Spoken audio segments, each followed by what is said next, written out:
Құрметті студенттер, мен Қазбек Ақбота, Қарағанды Тау-Кен индустриалдық колледжінде автоматтандыру және басқару мамандығы бойынша өндірістік оқыту шебері болып табыламын.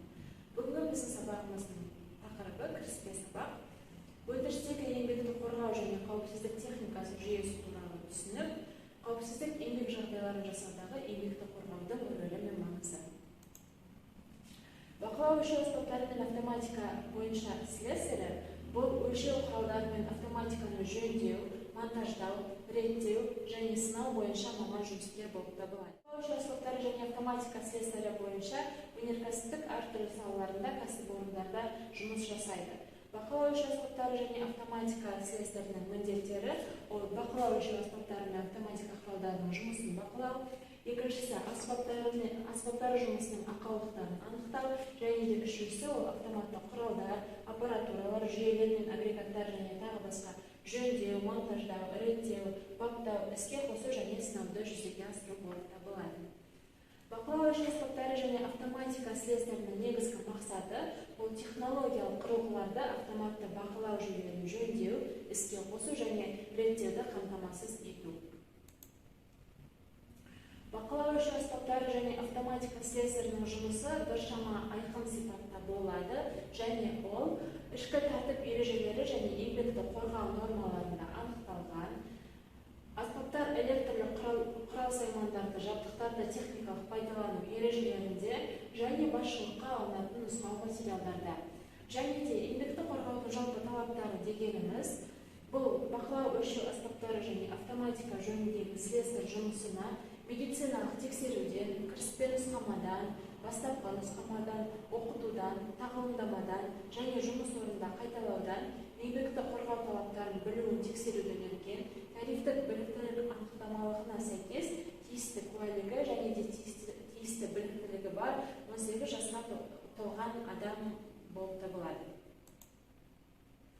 Бұл жерде ескертпе қауіпсіздік белгілері көрсетілген, өздеріңіз көріп тұрғандай, қарамен белгіленген бұл қауіпсіздік белгілерінің бұл тобы реактивтермен және приборлармен сақтықпен жұмыс істеу керектігін көрсетеді, себебі бұл заттар денсаулыққа өте қауіпті болып есептеледі. Бұл жерде бақылау өлшеу аспаптары және де құрылғылар көрсетілген. Мына жерде ток күшін өлшейтін құрал, яғни амперметр және де мультиметр.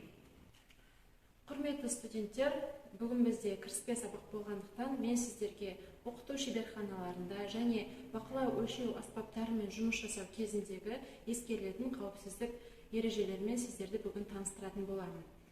Жұмысқа кіріспей тұрып, міндетті түрде арнайы киімнің болуы қажет.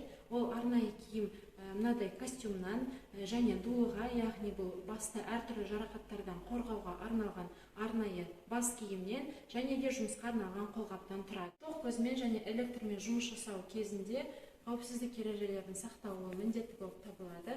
Бұл жерде мұғалімнің ауызша және жазбаша нұсқаулықтарын бұлжытпай орындау және де мұғалімнің рұқсатынсыз жұмыс орнын тастап кетпеуі қажет. Электр жабдықтарын, материалдарын және аспаптарды жұмыс орындарында мұғалімнің көрсеткен тізбегі бойынша қою және де жұмыс орнындағы артық заттарды жұмыс орнынан алып тастау мүлдем. Одан кейін тоқ көздерін мұғалімнің рұқсатынсыз қоспау және де электр тізбектерін құрастырғанда, ауыстырғанда және де жалғастырғанда тоқ көзінің ажырап тұруын міндетті түрде қадағалау керек.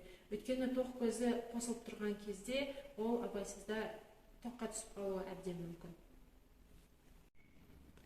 Бақылау өлшеу аспаптары және автоматика мамандығы бойынша жұмыс жасауға арналған құрылғылар бұл бұрағыш,